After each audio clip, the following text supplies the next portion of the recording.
Tudtátok, hogy a kutyáknak is van időérzékük? Nálam nem az óra ketyeg, hanem az orrom szimatol. Ahogy telik a nap, az illatok változnak, halványodnak, új rétegek érkeznek. Reggel más a lakás szaga, mint este. És ebből én pontosan tudom, mikor jössz haza, mikor jön a sétaidő, vagy mikor van a vacsora.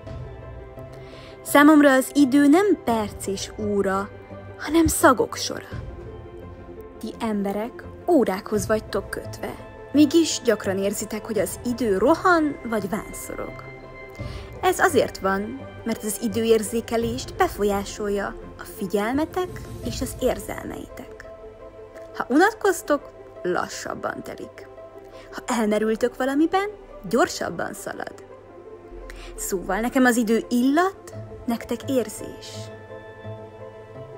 Én a szagokat szimatolom, ti az élményeiteket. Ti mikor érzitek azt, hogy elszalad az idő? Írjátok meg nekünk kommentben.